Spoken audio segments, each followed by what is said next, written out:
You've seen the headlines, right? Every year, Forbes drops these lists that everyone talks about, the biggest companies, the richest people on earth. We're all kind of fascinated by them. But have you ever really stopped and wondered, how did they even make them? Well, today we're going to pull back the curtain and find out. So let's just start with a number that's, well, it's pretty hard to wrap your head around. $91.3 trillion. That is the combined market value of just the 2,000 biggest companies on the planet. And to give you some perspective, that number has more than tripled in just the last 20 years. It's staggering. Okay, so that brings up a really big question, right? When you're dealing with these kinds of astronomical numbers, how on earth do you decide who's number one? Is it just about who sells the most stuff, who has the most profit, or maybe it's about the value of everything a company owns? As it turns out, the answer is way more interesting than that.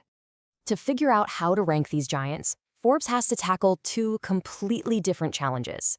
And honestly, each one needs its own unique rulebook and its own special brand of detective work. I mean, think about it. Sizing up a massive public company like Amazon is a world away from trying to calculate a private billionaire's personal fortune. One is all about public data and accounting. The other, it's basically a masterclass in investigative journalism. All right, so first up, let's talk about the corporations. This is the more, let's say, scientific side of the job, where data is king and everything is built on a really clear, consistent formula. So how does Forbes solve that whole biggest problem? Well, they use a balanced scorecard.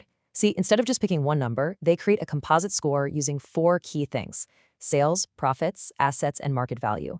They weight them all equally, which is super smart because it stops a company from gaming the system. A company with huge sales can't hide tiny profits, and a ton of assets gets balanced out by what the market actually thinks it's worth. It's about getting the whole picture of a company's health. And this formula is exactly why a company's rank isn't always what you'd expect. Take a look at ICBC, the Chinese banking behemoth. It has the most assets by a mile. We're talking over $6.6 trillion. But because its scores in the other categories are a bit lower, it lands at number 3. Meanwhile, JP Morgan Chase has this really powerful, balanced performance across all 4 metrics, and that's what vaults it into the top spot. But okay, what happens when you switch gears and try to rank individual people? All of that nice, clean public data, it just vanishes, and the process completely shifts from accounting to pure investigation. This is where things get really tricky. This quote from the journalists who actually do this work says everything you need to know. There's no simple formula here. It's this incredibly painstaking process of piecing together a giant puzzle when most of the pieces are being deliberately hidden from you. And the difference is just night and day.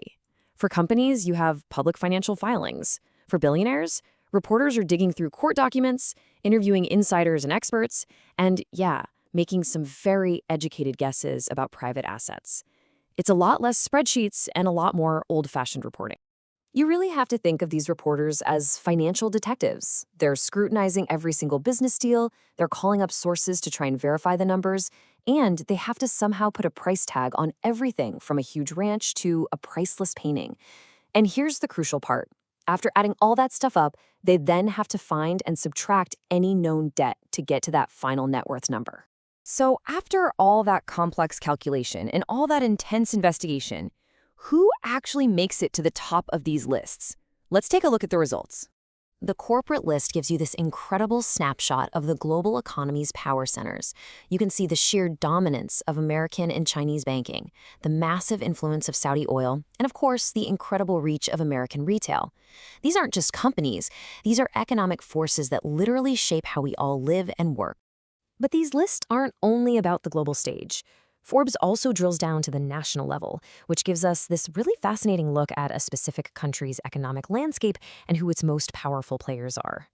For instance, here are the top 3 from Israel's 2023 billionaire list.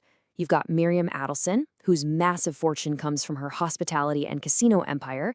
Then you have the Offer brothers, Ayal and Adnan, who have these huge fortunes built on shipping, real estate, and drilling.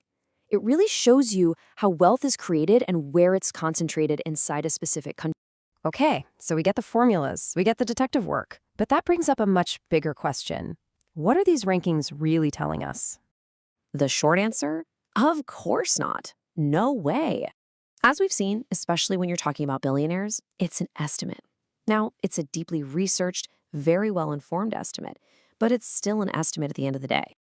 And you have to remember some really important things. First, these valuations are just a snapshot taken on one specific day. The numbers can change wildly with the stock market.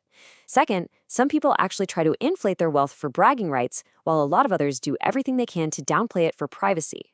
And finally, and this is a big one, the lists intentionally leave out royals and dictators because their wealth comes from their position of power, not from building a business. So that leaves us with one final thought. If these numbers are always changing and they depend on so many different variables, maybe these lists aren't just about counting money. Maybe what we're really looking at is a map of global power, a snapshot not just of a person's wealth, but of their influence. What do you think?